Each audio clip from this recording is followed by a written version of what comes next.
தேர்தல் வாக்குறுதியாக விவசாயிகளுக்கு கொடுத்த வாக்குறுதிகளை வேளாண் நிதிநிலை அறிக்கை முழுமையாக நிறைவேற்றவில்லை என்று மார்க்சிஸ்ட் கம்யூனிஸ்ட் கட்சியின் சட்டமன்ற குழு தலைவர் நாகை மாலி குற்றம் சாட்டியுள்ளார்.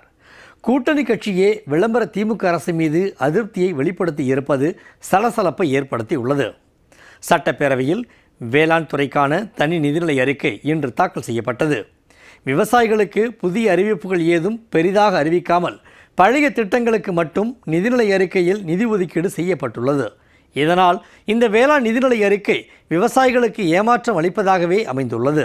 இந்நிலையில் வேளாண் நிதிநிலை அறிக்கை தாக்கலுக்கு பின்னர் பேரவை வளாகத்தில் செய்தியாளர்களிடம் பேசிய மார்க்சிஸ்ட் கம்யூனிஸ்ட் கட்சியின் சட்டமன்ற குழு தலைவர் நாகை மாலி, ஆட்சிக்கு வருவதற்கு முன்பு தேர்தல் வாக்குறுதியாக திமுக கொடுத்த அறிவிப்புகள் இந்த வேளாண் நிதிநிலை அறிக்கையில் இடம்பெறவில்லை என்று குற்றம் சாட்டினார்.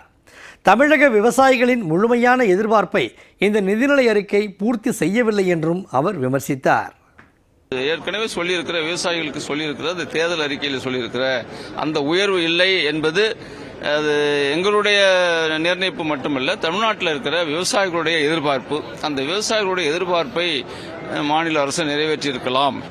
இன்னும் சில எதிர்பார்ப்புகள் விவசாயிகள் மத்தியில் இருக்கு. அதை இன்னும் அந்த அரசாங்கம் உள்வாங்கிக் கொண்டு செய்ய வேண்டும்.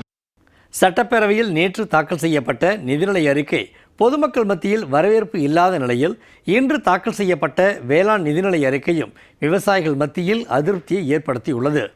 குறிப்பாக திமுக கூட்டணியில் இடம்பெற்றுள்ள மார்க்சிஸ்ட் கம்யூனிஸ்ட் கட்சி எம்எல்ஏவே எதிர்ப்பை வெளிப்படுத்தி இருப்பது பரபரப்பை ஏற்படுத்தியுள்ளது.